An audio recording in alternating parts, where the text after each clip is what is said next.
That's that.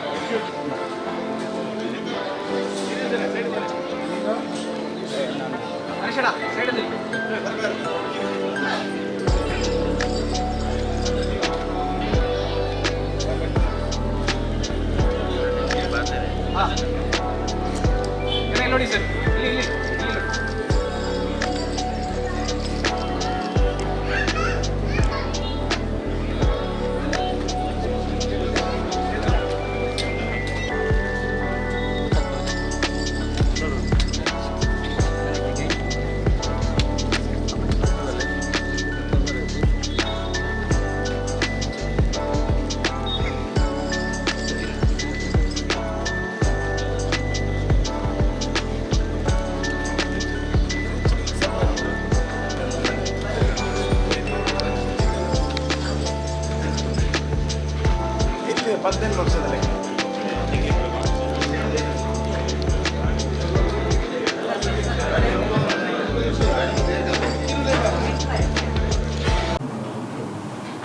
ಎಲ್ಲವೂ ಕೂಡ ಕಾಲುವೆ ನಿರ್ಧಾರ ಮಾಡ್ತದೆ. ಡಿ ಕೆ ಶಿವಕುಮಾರ್ ಅವರ ವಿಶೇಷತೆ ಏನಪ್ಪ ಅಂತ ಹೇಳಿದ್ರೆ, ನಮ್ಮ ರಾಜೇಶ್ ನಾಯ್ಕರ ಹತ್ರ ಬಂದು ಅವ್ರ ಮನೆಗೆ ಬಂದ್ರೆ ಡಿ ಕೆ ಶಿವಕುಮಾರ್ ನಮ್ಮವ್ರೆ ಅಂತೇಳಿ ರಾಜೇಶ್ ನಾಯ್ಕರಿಗೂ ಅನಿಸ್ತದೆ. ಬ್ರಿಜೇಶ್ ಗೌಡ್ರ ಮನೆಗೆ ಬಂದ್ರೆ ನಮ್ಮವ್ರೆ ಅಂತೇಳಿ ಅವ್ರಿಗೂ ಅನಿಸ್ತದೆ. ಅಂತ ಒಂದು ಬಹುಮುಖ ಪ್ರತಿಭೆಗಳಿರ್ತಕ್ಕಂಥ ಮುಖ್ಯಮಂತ್ರಿಗಳು ಈ ರಾಜ್ಯದಲ್ಲಿ ಇದ್ದಾರೆ. ಸಮಯ ಬಂದಾಗ ರಾಜ್ಯದ ಜನ ಉತ್ತರವನ್ನು ಕೊಡ್ತಾರೆ. ಪರಿಸ್ಥಿತಿ ಈ ಆರೋಪಗಳು ಬರ್ತಾ ಇರೋದ್ರಿಂದ ಸುಮಾರು ವರ್ಷದಿಂದ ನಿಮ್ಮಿಬ್ಬರ ಮಧ್ಯೆ ವ್ಯಾವಹಾರಿಕ ಸಂಬಂಧ ಪ್ರಶ್ನೆ ಇದೆ. ನಾನು ಅದಕ್ಕೆ ಎಲ್ಲವನ್ನೂ ಕೂಡ ಈ ಪವಿತ್ರ ಕ್ಷೇತ್ರದಲ್ಲಿ, ಶ್ರೀ ಕ್ಷೇತ್ರದಲ್ಲಿ ತಮ್ಮ ಮುಂದೆ ನಮ್ಮ ಕಾರ್ಯಕರ್ತರಿಗೆ ಸತ್ಯವನ್ನು ಬಿಚ್ಚಿಡುವಂಥ ಕೆಲಸ ನಾನು ಮಾಡಿದ್ದೇನೆ. ನಾನು ಹೇಳಿದ್ನಲ್ಲ, ಇವತ್ತು ಅಡ್ಡಮತದಾನ ಮಾಡಿರ್ತಕ್ಕಂಥ ಶಾಸಕರು ಎಷ್ಟು ಅಪರಾಧ ಮಾಡಿದ್ರೆ ನಾನು ಆ ರೀತಿ ಏನಾದ್ರು ಅಡ್ಜಸ್ಟ್ಮೆಂಟ್ ಕೊಟ್ಟಿಸ್ ಮಾಡ್ಕೊಂಡು ನಂದು ಅಷ್ಟೇ ಅಪರಾಧ ಆಗ್ತದೆ. ಅದಕ್ಕೆ ಅವಕಾಶ ಕೊಡುವಂಥ ಪ್ರಶ್ನೆನೇ ಇಲ್ಲ. ನನ್ನ ಬಗ್ಗೆ ನನಗೆ ಸ್ಪಷ್ಟತೆ ಇದೆ, ನನ್ನ ಸಂಘಟನೆ ಬಗ್ಗೆ ವಿಶ್ವಾಸ ಇದೆ, ನಮ್ಮ ಕಾರ್ಯಕರ್ತರ ಬಗ್ಗೆ ವಿಶ್ವಾಸ ಇದೆ. ಮುಂದೆ ಎಲ್ಲವೂ ಕೂಡ ಒಳ್ಳೇದಾಗ್ತದೆ. ಎಲ್ಲ ಶಾಸಕರು ಬಂದಿದ್ರಿ, ಸುನೀಲ್ ಕುಮಾರ್ ಎಲ್ಲ ಶಾಸಕರು ಬಂದಿದ್ರಿ, ಸುನೀಲ್ ಕುಮಾರ್ ಇಲ್ಲ ಸುನೀಲ್ ಕುಮಾರ್ ಅವರು ನಾನೇ ದೂರವಾಣಿ ಕರೆ ಮಾಡಿದೆ. ಅವ್ರ ಕಮಿಟಿ ಮೀಟಿಂಗ್ ಇತ್ತು, ಹಾಗೆ ಬರೋಕ್ಕೆ ಸಾಧ್ಯ ಆಗಿಲ್ಲ.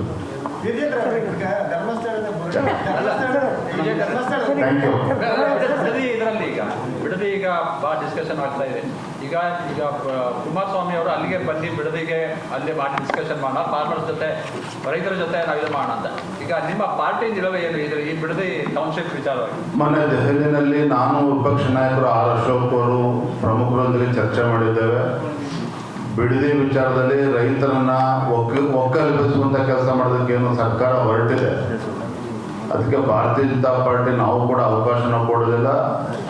ಆ ಭಾಗದ ರೈತರ ಪರವಾಗಿ ನಾವು ಕೂಡ ಹೋರಾಟವನ್ನು ಕೈಗೆತ್ತಿಕೊಳ್ತೇವೆ. ನಾಳೆ ದಿನ ಬೆಂಗಳೂರಿನಲ್ಲಿ ಅದನ್ನು ಘೋಷಣೆ ಮಾಡ್ತೇನೆ. ಮತ್ತೊಂದು ಕಡೆ ಗೃಹಲಕ್ಷ್ಮಿ ಯೋಜನೆಯಲ್ಲಿ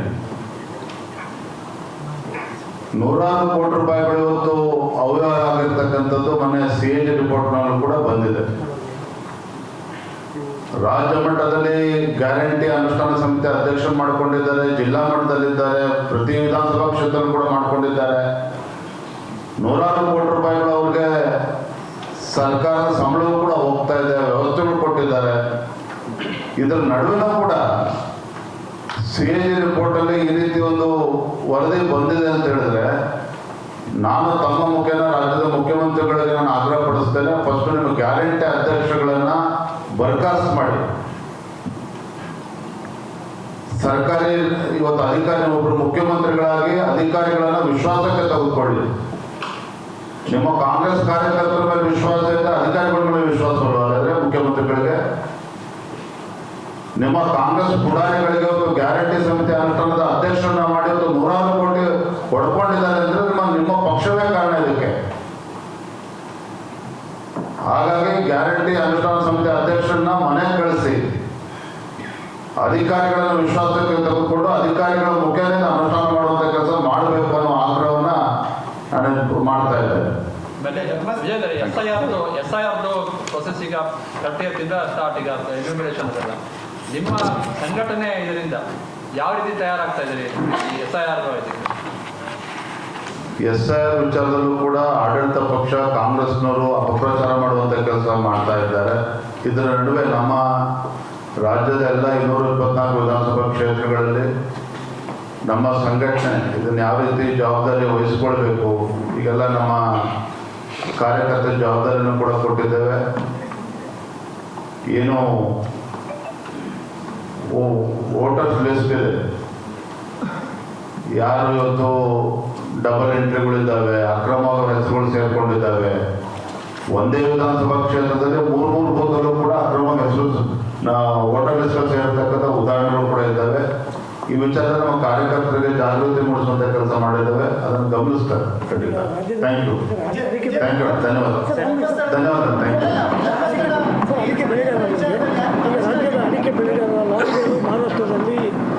ನಾನು ಮಾತಾಡಿದ್ದೇನೆ. ಆಫ್ ಮಾಡಿದೆ.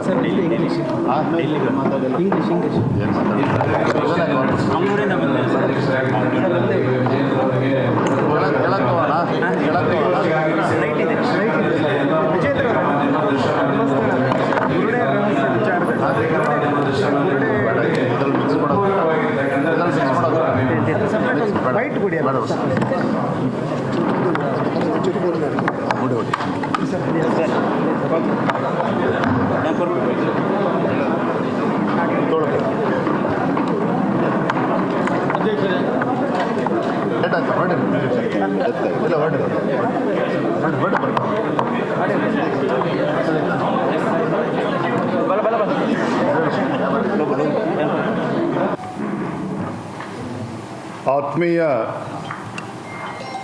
ಪತ್ರಿಕಾ ಹಾಗೂ ಮಾಧ್ಯಮದ ಸ್ನೇಹಿತರೆ, ಪೈಕ್ ತಗೋಬೇಕಾ?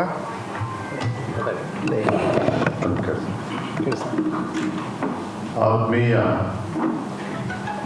ಪತ್ರಿಕಾ ಹಾಗೂ ಮಾಧ್ಯಮದ ಸ್ನೇಹಿತರೆ, ಕಳೆದ 3-4 ದಿನಗಳು ದೆಹಲಿಯಲ್ಲೇ ಇದ್ದು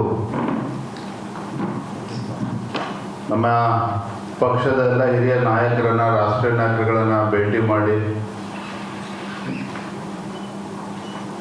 ನಿನ್ನೆ ರಾತ್ರಿ ದೆಹಲಿಯಿಂದ ನೇರವಾಗಿ ಮಂಗಳೂರಿಗೆ ಬಂದು ಇವತ್ತು ಮುಂಜಾನೆ ಶ್ರೀ ಕ್ಷೇತ್ರ ಧರ್ಮಸ್ಥಳ ಮಂಜುನಾಥೇಶ್ವರನ ಸನ್ನಿಧಿಯಲ್ಲಿ ಪ್ರಾರ್ಥನೆಯನ್ನು ಸಲ್ಲಿಸಿ ನಮ್ಮೆಲ್ಲ ಶಾಸಕರು, ಸಂಸದರು, ಪಕ್ಷದ ಅಧ್ಯಕ್ಷರು ಎಲ್ಲ ಹಿರಿಯ ಕಾರ್ಯಕರ್ತರ ಜೊತೆ ದರ್ಶನವನ್ನು ಪಡೆದುಕೊಂಡು ನಿಮ್ಮೊಳಗಿನ ಇದ್ದೇನೆ.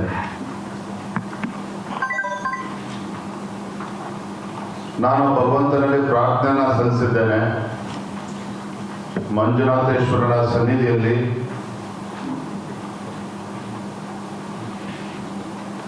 ರಾಜ್ಯದಲ್ಲಿ ಏನೋ ಭೀಕರ ಬರಗಾಲದ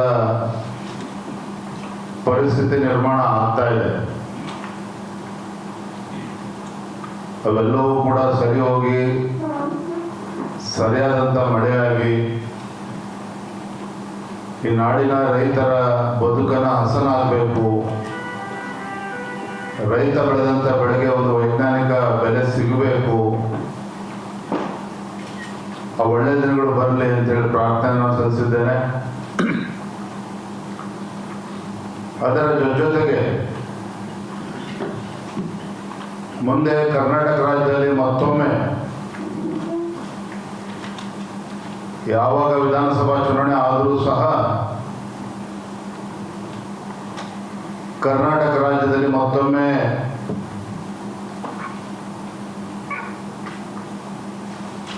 ನಮ್ಮೆಲ್ಲರ ನೇತೃತ್ವದಲ್ಲಿ ಒಂದು ಜನಪರವಾಗಿರ್ತಕ್ಕಂಥ ಒಂದು ಒಳ್ಳೆಯ ಸರ್ಕಾರ ರಾಜ್ಯದಲ್ಲಿ ಅಧಿಕಾರಕ್ಕೆ ಬರಬೇಕು. ಹಿಂದೂಗಳ ರಕ್ಷಣೆ ಮಾಡ್ತಕ್ಕಂಥ ಒಂದು ಒಳ್ಳೆಯ ಸರ್ಕಾರ ಬರಬೇಕು. ರಾಜ್ಯದ ಸರ್ವತೋಮುಖ ಅಭಿವೃದ್ಧಿ ಆಗ್ತಕ್ಕಂಥ ಒಳ್ಳೆಯ ಸರ್ಕಾರ ಬರಬೇಕು. ಆ ನಿಟ್ಟಿನಲ್ಲೂ ಕೂಡ ನಾನು ಪ್ರಾರ್ಥನೆ ಸಲ್ಲಿಸಿದ್ದೇನೆ. ಬಂಧುಗಳ ಕೆಲವು ವಿಚಾರಗಳನ್ನ ನಾನು ಮುಕ್ತವಾಗಿ ನಿಮ್ಮ ಜೊತೆ ಹಂಚ್ಕೋಬೇಕು ಅಂತೇಳಿ ನಾನಂತೂ ಅಂದ್ಕೊಂಡಿದ್ದೆ. ಇತ್ತೀಚೆಗೆ ನಡೆದಂಥ ವಿಧಾನ ಪರಿಷತ್ತಿನ ಚುನಾವಣೆ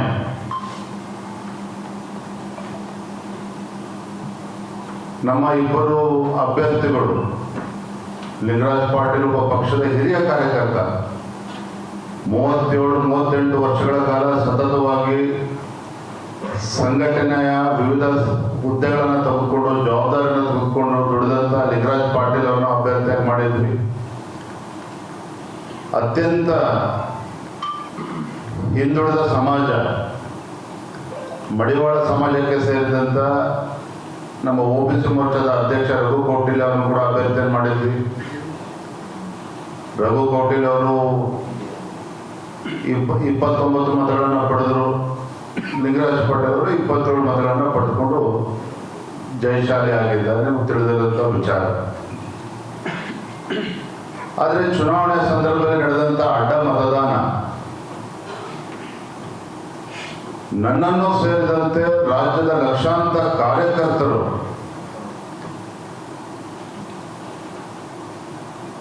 ಬಹಳ ನೋವನ್ನು ವ್ಯಕ್ತಪಡಿಸಿದ್ದಾರೆ, ಬಹಳ ನೋವನ್ನು ಅನುಭವಿಸಿದ್ದಾರೆ. ಬಿಜೆಪಿಯ ನಮ್ಮ ಶಾಸಕರುಗಳಿಂದ ಆದಂಥ ಅಡ್ಡ ಮತದಾನ ಬೇರೆ ಬೇರೆ ಚರ್ಚೆಗಳನ್ನು ಕೂಡ ರಾಜ್ಯಾದ್ಯಂತ ಹುಟ್ಟಾಕಿರ್ತಕ್ಕಂಥದ್ದು ಕೂಡ ನಾನು ಗಮನಿಸ್ತಾ ಇದ್ದೇನೆ. ಹಾಗಾಗಿ ಅವತ್ತು ನಾನು ಚುನಾವಣೆ ಫಲಿತಾಂಶದ ಮಾರನೇ ದಿನ ನನ್ನ ಮನಸ್ಸಿಗೂ ಕೂಡ ಅಗಾಧವಾದಂಥ ಘಾಸಿಯಾದಂಥ ಸಂದರ್ಭದಲ್ಲಿ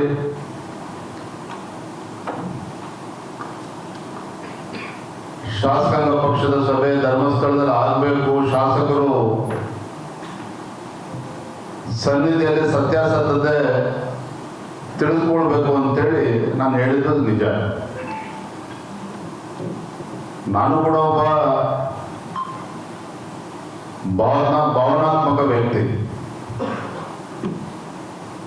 ನನ್ನ ಮನಸ್ಸಿಗೆ ಏನು ತೋರಿಸ್ತೋ ಅದನ್ನು ಹೇಳಿದ್ದೇನೆ.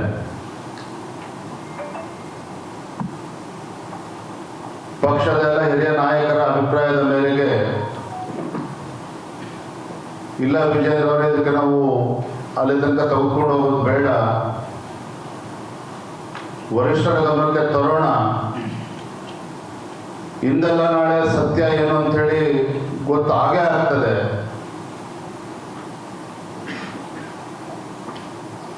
ಅಲ್ಲಿಂದ ಮುಂದುವರ್ಸೋದು ಬೇಡ ಅಂತೇಳಿ ನನಗೆ ಕಿವಿ ಮಾತನ್ನು ಹೇಳಿದಂಥ ಸಂದರ್ಭದಲ್ಲಿ ಅವರೆಲ್ಲರ ಮಾತಿಗೆ ಗೌರವ ಕೊಟ್ಟು, ಆದರೂ ಕೂಡ ನಾನು ಈ ಕ್ಷೇತ್ರದ ಒಬ್ಬ ಪರಮ ಭಕ್ತನಾಗಿ ನಾನು ಬಂದು ದೇವರ ದರ್ಶನ ಪಡೆದುಕೊಳ್ಬೇಕು, ಮಂಜುನಾಥೇಶ್ವರ ಪ್ರಾರ್ಥನೆ ಸಲ್ಲಿಸಬೇಕು ಅಂತ ನಾನು ಬಂದಿದ್ದೇನೆ. ಸಾಕಷ್ಟು ಅಪಪ್ರಚಾರಗಳು ಅವತ್ತು ಕೂಡ ಆಯಿತು, ಇವತ್ತು ಕೂಡ ಆಗ್ತಾ ಇದೆ. ಒಂದು ಜವಾಬ್ದಾರಿ ಸ್ಥಾನದಲ್ಲಿ ನಿಂತು ನಾನು ಮಾತನಾಡ್ತಾ ಇದ್ದೇನೆ. ಈ ಒಂದು ಪವಿತ್ರ ಕ್ಷೇತ್ರದಲ್ಲಿ ನಿಂತು ನಾನು ಮಾತನಾಡ್ತಾ ಇದ್ದೇನೆ. ನಾನು ಏನು ಮಾತನಾಡ್ತಿದ್ದೇನೆ ಅಂತಕ್ಕಂಥ ಅರಿವು ಕೂಡ ನನಗಿದೆ. ಏನು ಅಡ್ಡ ಮತದಾನ ಆದಾಗ ರಾಜ್ಯದ ಅಧ್ಯಕ್ಷರು ವಿಜಯೇಂದ್ರ ಮತ್ತು ನಾಡಿನ ಮುಖ್ಯಮಂತ್ರಿ DK ಶಿವಕುಮಾರ್ ಅವರ ವ್ಯಾವಹಾರಿಕ ಸಂಬಂಧ, DK ಶಿವಕುಮಾರ್ ಮತ್ತು ವಿಜಯೇಂದ್ರ ಮಧ್ಯೆ ಇರತಕ್ಕಂಥ ಆತ್ಮೀಯತೆ, ಎಲ್ಲೋ ಒಂದ್ ಕಡೆ ನಾನೇ ಅಡ್ಡ ಮತದಾನಕ್ಕೆ ಅವಕಾಶನ ಮಾಡಿಕೊಟ್ಟಿದ್ದೇನೆ ಅನ್ನುವ ಆರೋಪಗಳು ಕೂಡ ಸಾಮಾಜಿಕ ಜಾಲತಾಣಗಳಲ್ಲೂ ಕೂಡ ಚರ್ಚೆ ಆಗ್ತಾ ಇದೆ, ಪತ್ರಿಕಾ ಮಾಧ್ಯಮಗಳು ಕೂಡ ಚರ್ಚೆ ಆಗ್ತಾ ಇದೆ. ಈ ಚರ್ಚೆಗೆ ಗ್ರಾಸ ಆಗಿರ್ತಕ್ಕಂಥದ್ದು ನಮ್ಮವರೇ ಅನ್ನೋ ಅರಿವು ಕೂಡ ನನಗಿದೆ. ಆದರೆ ನಾನೊಂದು ಸ್ಪಷ್ಟಪಡಿಸ್ತಾ ಇದ್ದೇನೆ, ನಮ್ಮ ಪ್ರಧಾನಮಂತ್ರಿಗಳು ನರೇಂದ್ರ ಮೋದಿಜಿಯವರು, ಅಂದಿನ ರಾಷ್ಟ್ರೀಯ ಅಧ್ಯಕ್ಷರು ಅಮಿತ್ ಶಾಜಿಯವರು ಮತ್ತು ಎಲ್ಲ ಹಿರಿಯರ ಒಂದು ಆಶೀರ್ವಾದದಿಂದ ಇಷ್ಟೆಲ್ಲ ಹಿರಿಯರ ನಡುವೆ ಇಂಥ ಜವಾಬ್ದಾರಿ ಕೊಟ್ಟಂಥ ಸಂದರ್ಭದಲ್ಲಿ ರಾಜ್ಯದ ಅಧ್ಯಕ್ಷನಾಗಿ ಇಂಥ ಕೀಳು ಮಟ್ಟದ ಕೆಲಸವನ್ನು ಮಾಡ್ತಕ್ಕಂಥ ಪ್ರಶ್ನೆ ಉದ್ಭವ ಆಗೋದಿಲ್ಲ. ವಿಜೇಂದ್ರ ಮತ್ತು ಡಿ ಕೆ ಶಿವಕುಮಾರ್ ಮಧ್ಯೆ ಯಾವುದೇ ರೀತಿಯ ವ್ಯಾವಹಾರಿಕ ಸಂಬಂಧವೂ ಕೂಡ ಇಲ್ಲ, ಯಾವುದೇ ಒಂದು ಆತ್ಮೀಯತೆಯೂ ಕೂಡ ನಮ್ಮ ಮಧ್ಯೆ ಇಲ್ಲ. ಒಬ್ಬ KPCC ಅಧ್ಯಕ್ಷರಾಗಿ ಏನು ಗೌರವ ಕೊಡಬೇಕಿತ್ತು ನಾನು ಕೊಟ್ಟಿದ್ದೇನೆ, ರಾಜ್ಯದ ಮುಖ್ಯಮಂತ್ರಿಗಳಿಗೆ ಏನು ಗೌರವ ಕೊಡಬೇಕು ಕೊಡಲೇಬೇಕಾಗ್ತದೆ ಒಬ್ಬ ಶಾಸಕನಾಗಿ. ಅದು ಬಿಟ್ಟರೆ ನಮ್ಮ ನಡುವೆ ಯಾವುದೇ ಒಂದು ಆತ್ಮೀಯತೆ ವ್ಯವಹಾರಿಕ ಸಂಬಂಧ ಇಲ್ಲ ಅನ್ನೋದನ್ನು ನಾನು ಮತ್ತೆ ಸ್ಪಷ್ಟಪಡಿಸ್ತಾ ಇದ್ದೇನೆ.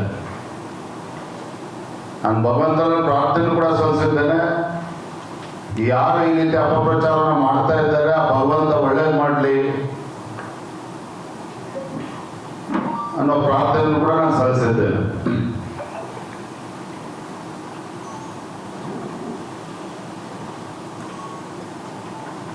ರಾಜ್ಯದಲ್ಲಿ ಅನೇಕ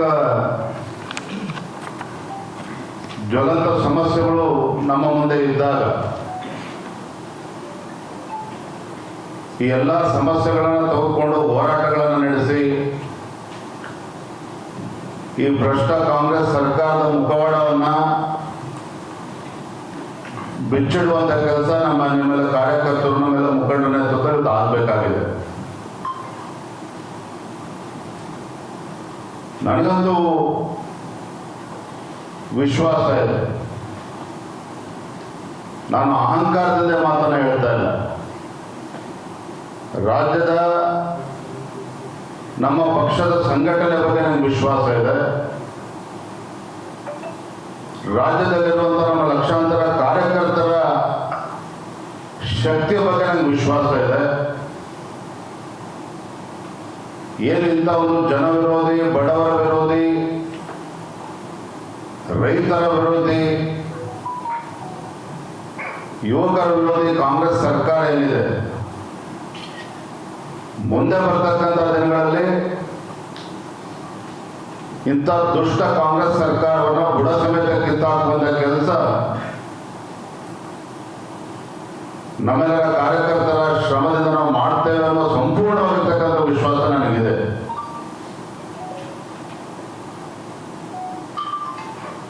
ಮೊನ್ನೆ ದಿನ ಸಾಕಷ್ಟು ಜನ ಶಾಸಕರು ನನಗೂ ಕೂಡ ಕರೆ ಮಾಡಿದರು.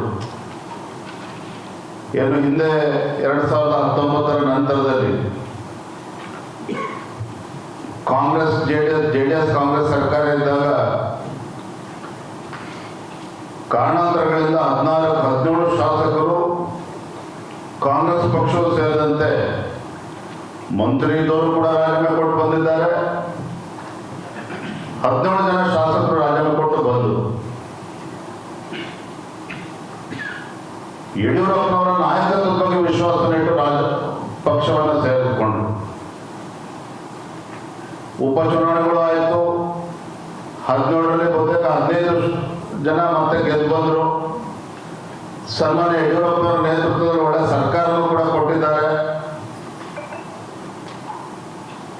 ಆದರೆ ಮೊನ್ನೆ ಹಿರಿಯರಾಗಿರುವಂತಹ KS ಈಶ್ವರಪ್ಪನವರ ಹೇಳಿಕೆ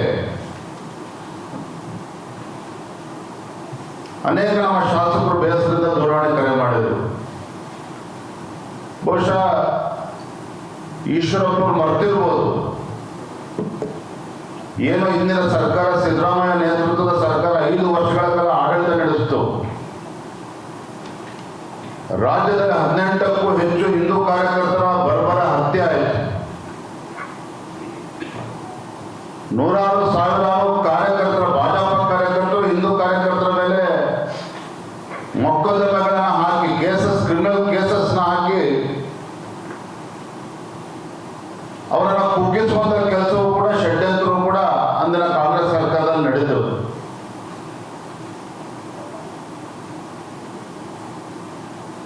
ಆದ್ರೆ ಅಂತ ಸಂದರ್ಭದಲ್ಲಿ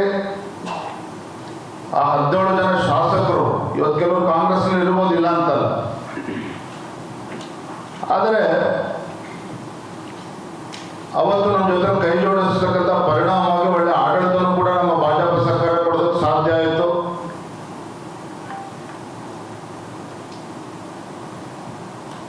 ನೂರಾರು ಸಾವಿರಾರು ಜನ ಕಾರ್ಯಕರ್ತರಿಗೆ ವಿವಿಧ ನಿಗಮಗಳಲ್ಲಿ ಅವಕಾಶ ಸಿಕ್ತು.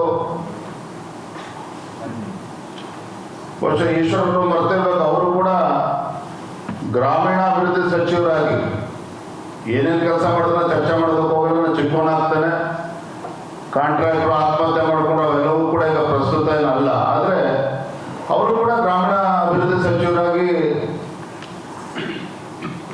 ಎಂಜಾಯ್ ಮಾಡಿದ್ರು, ಇಲ್ಲ ಅಂತೇನಿಲ್ಲ.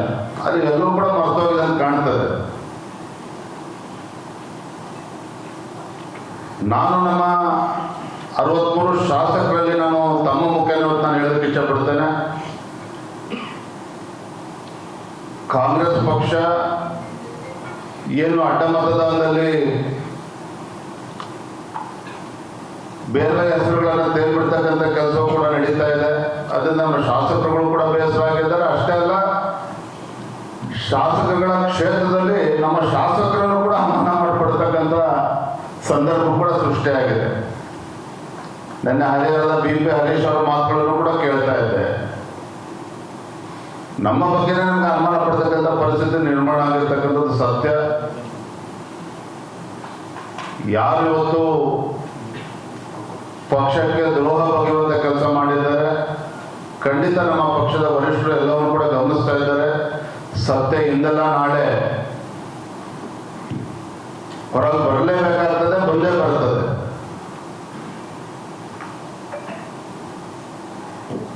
ಆದರೆ ವಿಜಯದವರು ಕೂಡ ಅವ್ರ ಜೊತೆ ಸೇರಿಕೊಂಡು ಕಾಂಗ್ರೆಸ್ ಪಕ್ಷದ ಜೊತೆ ಮಿಲಾವಟ್ ಮಾಡಿಕೊಂಡು ಅಡ್ಡ ಮತದಾನಕ್ಕೆ ಅವಕಾಶ ಮಾಡಿಕೊಟ್ಟಿದ್ದೆ. ಆದರೆ ಈ ಶಾಸಕರುಗಳು ಏನು ಪಕ್ಷಕ್ಕೆ ದ್ರೋಹ ಬಗೆಯುವಂತ ಕೆಲಸ ಮಾಡಿದ್ದಾರೋ ನಾನು ಕೂಡ ಅದೇ ಮಾಡಿದಂತ ಆಗ್ತದೆ. ಅದೇ ಯಾವುದೂ ಕೂಡ ಇವೆಲ್ಲವೂ ಕೂಡ ಸತ್ಯಕ್ಕೆ ದೂರವಾಗಿರ್ತಕ್ಕಂಥದ್ದು. ಇವತ್ತಿಗೆ ಈ ಚರ್ಚೆಗೆ ಇತಿಶ್ರೀ ಆಡಿ ಮುಂದಿನ ದಿನಗಳಲ್ಲಿ ರಾಜ್ಯಾದ್ಯಂತ ಪ್ರವಾಸ ಮಾಡಿ ಸಂಘಟನೆ ಇನ್ನೂ ಬಲವನ್ನು ಪಡಿಸಿ, ರಾಜ್ಯದ ಮುಖ್ಯಮಂತ್ರಿಗಳು ಎಷ್ಟು ಬಲಿಷ್ಠಿದ್ರು ಪರವಾಗಿಲ್ಲ,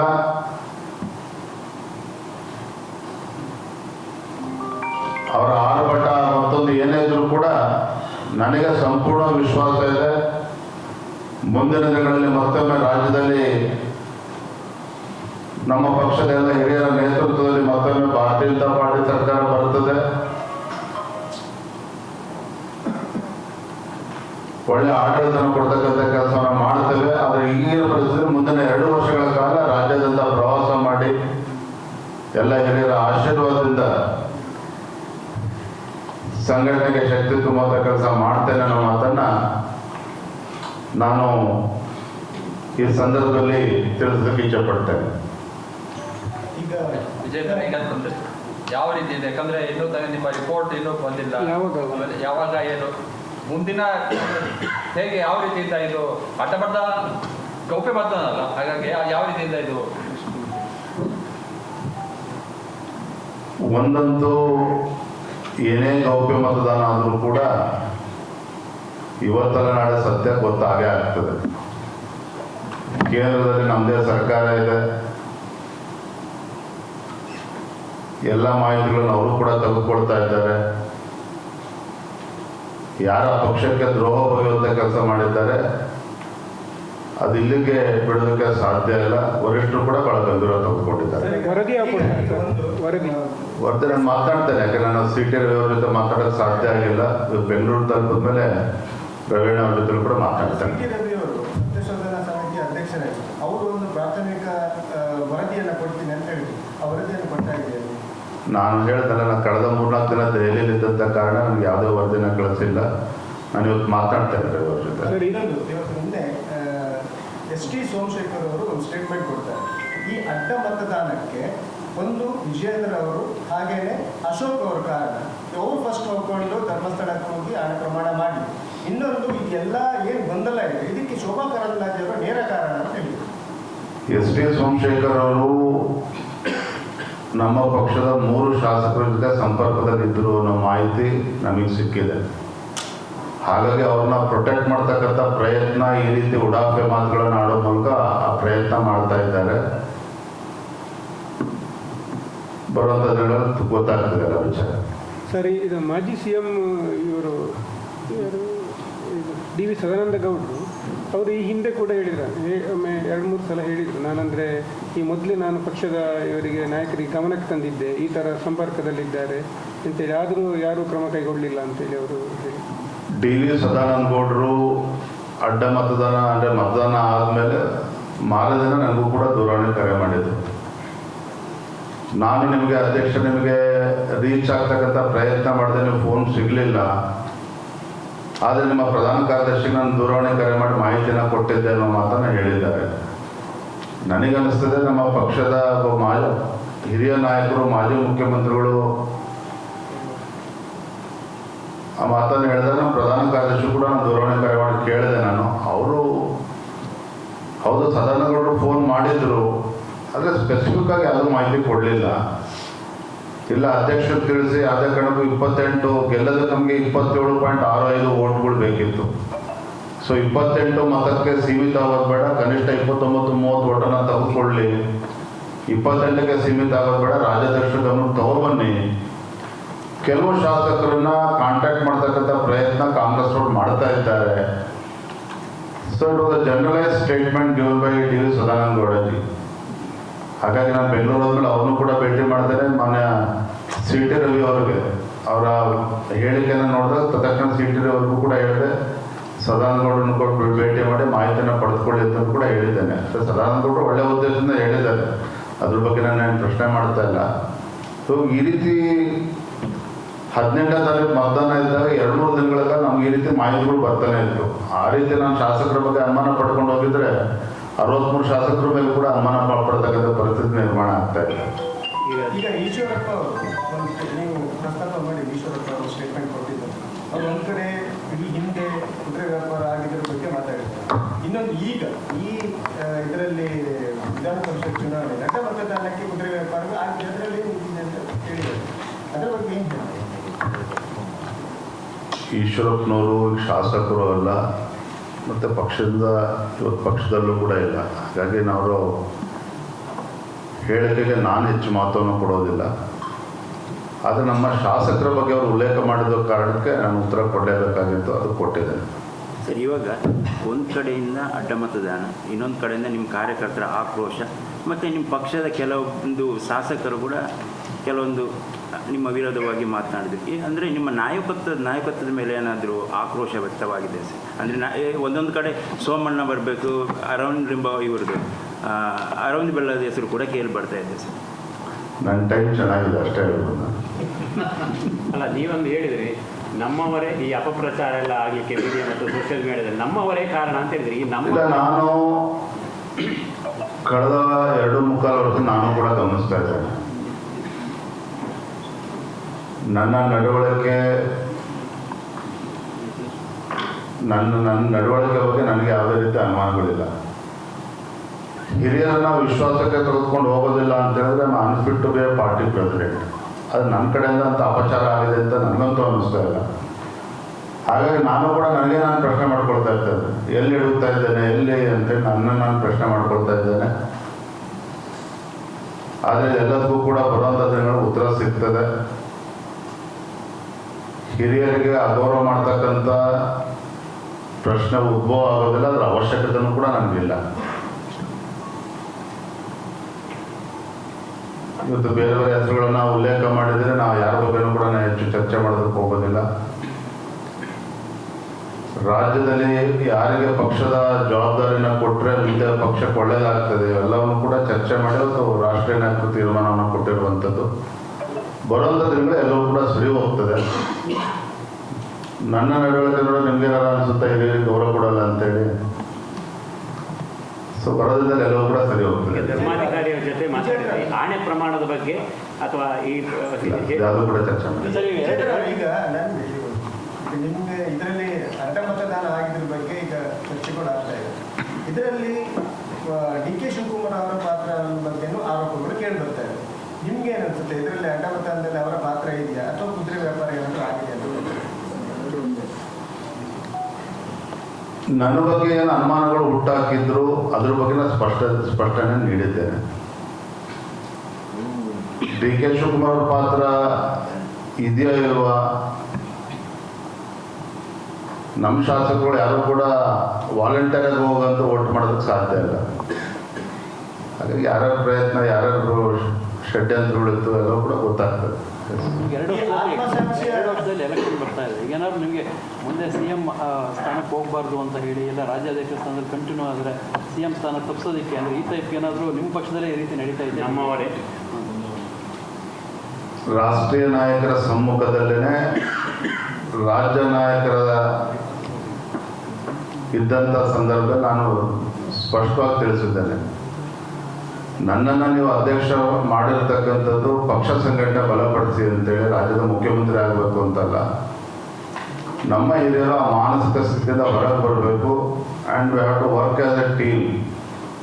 and I am confident that will come back to power with absolute majority ಅನ್ನೋದನ್ನು ರಾಷ್ಟ್ರೀಯ ನಾಯಕರ ಸಮ್ಮುಖದಲ್ಲಿ, ರಾಜ್ಯ ನಾಯಕರ ಸಮ್ಮುಖದಲ್ಲಿ ಹೇಳಿದೆ. ಈಗ ಒಂದು ಕೆಲವು ಶಾಸಕರು ಆತ್ಮಸಾಕ್ಷ್ಯ ವಿಚಾರವನ್ನು ಹೇಳಿ, ಯಾವಾಗ ಮತದಾನ ಮಾಡ್ಕೊಂಡು ಮುಂಚಿತಲ್ಲಿ ಮತದಾನಕ್ಕೆ ಹೋಗ್ಬೇಕಾದ್ರೆ ಆತ್ಮಸಾಕ್ಷಿ ವಿಚಾರವನ್ನು ಹೇಳಿ. ಇನ್ನು ಕೆಲವರು ಅದರ ನಂತರ ಅನುದಾನ ಕೊಟ್ಟಿದ್ದಾರೆ ಅನ್ನೋದ್ರ ಬಗ್ಗೆನೂ ಹೇಳಿ. ಕೆಲವು ಅನುದಾನಗಳು ನಮಗೆ ಬಂದಿದೆ, ಇವರ ಮೇಲೆ ಹೆಚ್ಚಿನ ಫೋಕಸ್ ಇರುತ್ತೆ. ಯಾಕಂದ್ರೆ ಅಡ್ಡ ಮತದಾನ ಇವರೇ ಮಾಡಿದ್ದಾರೆ ಅಂತ ಏನಾದ್ರು ನಿಮ್ಗೆ ಅನುಮಾನ ಇದೆ? It's too early to say anything. ಅದು ಎಲ್ಲವೂ ಕೂಡ ಹೀಗೆ ಗೌಪ್ಯವಾಗಿ ಇರ್ತದೆ, ನಾವು ಭ್ರಮೆನಲ್ಲಿ ಅವ್ರುಗಳೇನಾರು ಇದ್ರೆ ಅದು ಅಸಾಧ್ಯ.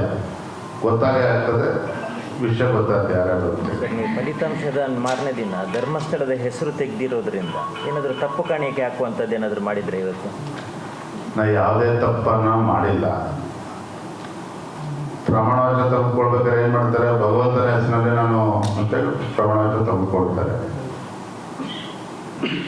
ಆದರೆ ಹಿರಿಯರು ನನಗೆ ಸಲಹೆಯನ್ನು ಕೊಟ್ಟಂಥ ಸಂದರ್ಭದಲ್ಲಿ ಶಾಸಕಾಂಗ ಸಭೆ ನಡೆಸಬೇಕು ಅಂತ ಅಂದ್ಕೊಂಡಿದ್ದೆ, ಅಲ್ಲಿಗೆ ಕೈ ಬಿಟ್ಟಿದ್ದೇವೆ.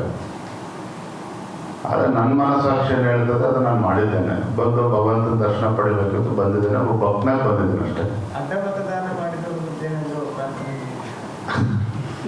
ಇರಲಿ ಬಿಡೋಣ, ಸಾಕು. ಥ್ಯಾಂಕ್ ಯು, ಧನ್ಯವಾದ. ಸರ್, ಈಗ ಈಗ ಅಡ್ಡ ಮತದಾನ